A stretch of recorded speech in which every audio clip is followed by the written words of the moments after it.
Welcome to the sixth video of this series where we are taking a look at the Ofgem price cap. In part 5 we looked at switchers, wholesale markets and Nord Stream. In this video we'll look at why supplier failure is costly, but also how that cost is recovered in the price cap mechanism. So we mentioned supplier failures in an earlier video, but how does this impact the price cap? In 2021, we saw a total of 29 suppliers exit the market, and all in quick succession, as prices pushed for credit terms that could not be met by these companies. To recap, during the period of 2003 to 2022, so almost 20 years, we saw a total of 81 suppliers enter the market and around 70 exit, with just the most recent 7 years, from 2015 to 2022, accounting for 48 entries and 65 exits. So those last few years accounted for 60% of the entries and 93% of the exits. Now, when a supplier exits the market, it's rarely a planned event, and it's safe to say the most recent exits were indeed extremely sudden, caused as a result of extreme indebtedness to the market exposures they held. In other words, supplier exits are costly, and sadly, this cost needs to be recovered. One of the largest suppliers to fail in recent years is Bulb.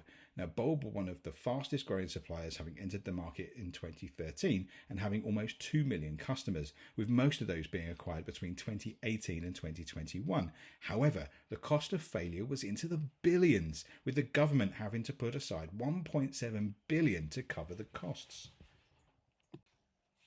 As in all cases, costs in the energy market are socialised. This means they are spread across the market for all participants to pick up. With so many supplier failures, rapidly rising prices, increasing requirements of credit lines, and customers struggling to afford their bills, suppliers in the market as a whole have been pushed to the limits. It's always customers that pick up the costs in the end, and this is why we see line items increasing in recent cap announcements relating to bad debt. In the most recent cap effective, 1st of April 2024, a new levelisation charge has been introduced that helps everyone pay the same regardless of how they pay their bills, which has been met with some questions.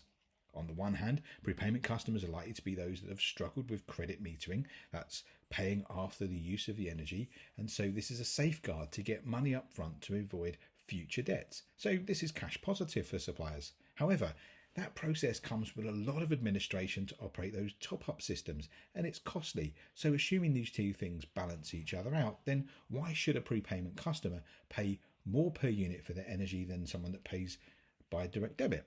Well, that's what levelisation has addressed. The same principle is applied to all of those supplier failure costs. Bulb were at one point expected to cost the industry in excess of £4 billion, but it was later reduced as the market calmed and those exposures eroded naturally. But even at £2 billion, that's still around £70 per household if recovered in a year that needs to be found. And that's just one failed company. Now, Ofgem managed the solar process, that supplier of last resort process, that's dealing with a failed supplier and finding a new home for its customers.